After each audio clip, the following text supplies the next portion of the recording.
ज्ञानेन तु तदज्ञानम् येषां नाशितमात्मनः तेषाम् आदित्यवज्ञानम् प्रकाशयति तत्परम्. When, however, one is enlightened with the knowledge by which nescience is destroyed, then his knowledge reveals everything, as the sun lights up everything in the daytime. तद्बुद्धयः तदात्मानः तन्निष्ठाः तत्परायणाः गच्छन्ति अपुनरावृत्तिम् ज्ञाननिर्धूतकल्मषाः.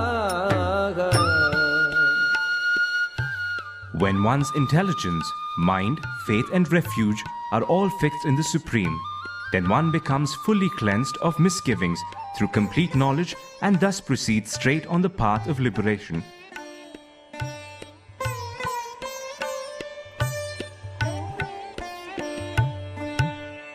Vidya vinaya sampanne brahmane gavihastini shuni chaiva shvapake cha panditaha samadarshinaha. The humble sages, by virtue of true knowledge, see with equal vision a learned and gentle Brahmana, a cow, an elephant, a dog and a dog-eater. Ihaiva taihi jitaha sargo yesham samye sthitam manaha nirdosham hi samam brahma tasmad brahmani te sthitaha. Those whose minds are established in sameness and equanimity have already conquered the conditions of birth and death. They are flawless like Brahman, and thus they are already situated in Brahman. Na prahrushyet priyam prapya nodvijet prapya ja priyam sthira buddhihi asammudho brahmavid brahmani sthitaha.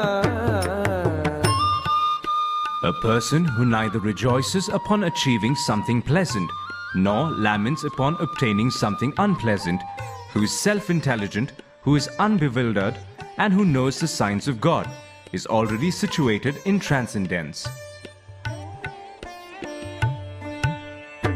Bhāgyasparsheshu asaktatma vindati atmani yat sukham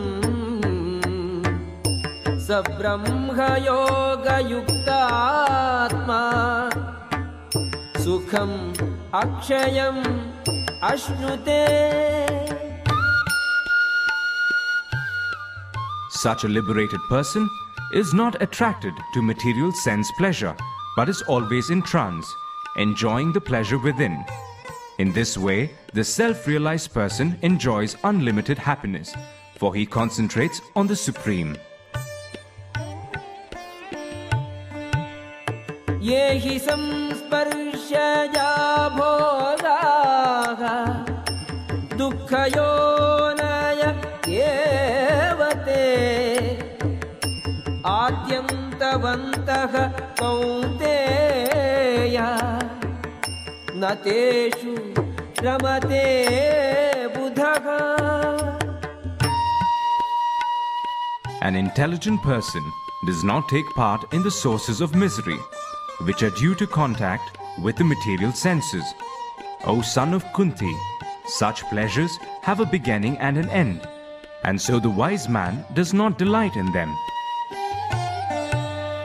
Shaknoti इहैव यः सोढुम् प्राक्शरीरविमोक्षणात् कामक्रोधोद्भवम् वेगं स युक्तः स सुखी नरः. Before giving up this present body, if one is able to tolerate the urges of the material senses and check the force of desire and anger, he is well situated and is happy in this world. योऽन्तः सुखो अन्तरारामः तथान्तर्ज्योतिरेव यः स योगी ब्रह्मनिर्वाणम् ब्रह्मभूतोऽधिगच्छति.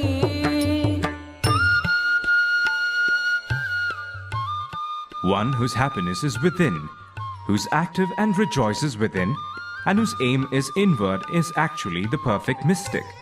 He is liberated in the Supreme, and ultimately he attains the Supreme.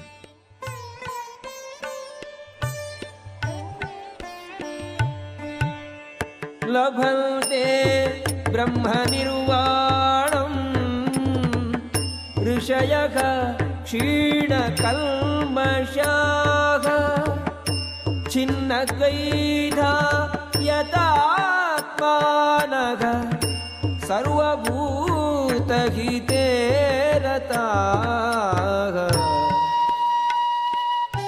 Those who are beyond the dualities that arise from doubts, whose minds are engaged within, who are always busy working for the welfare of all living beings, and who are free from all sins, achieve liberation in the Supreme.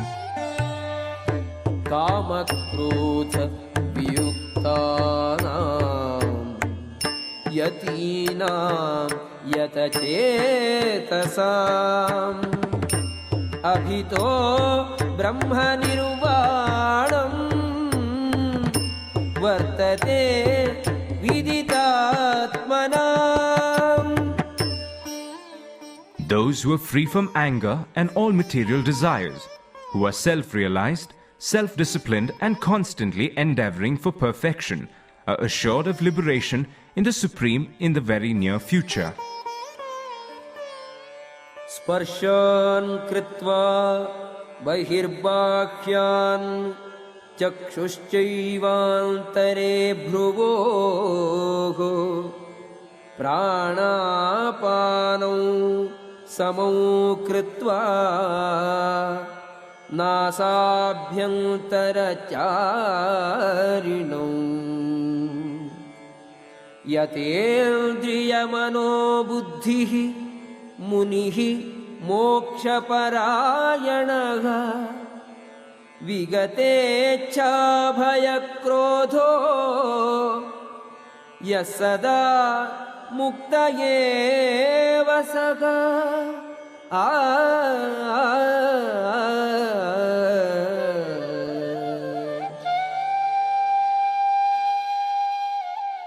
Shutting out all external sense objects, keeping the eyes and vision concentrated between the two eyebrows, suspending the inward and outward breaths within the nostrils, and thus controlling the mind, senses and intelligence, the transcendentalist, aiming at liberation, becomes free from desire, fear and anger.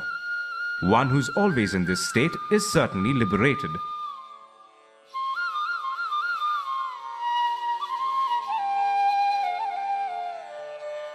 भोक्तारं यज्ञतपसां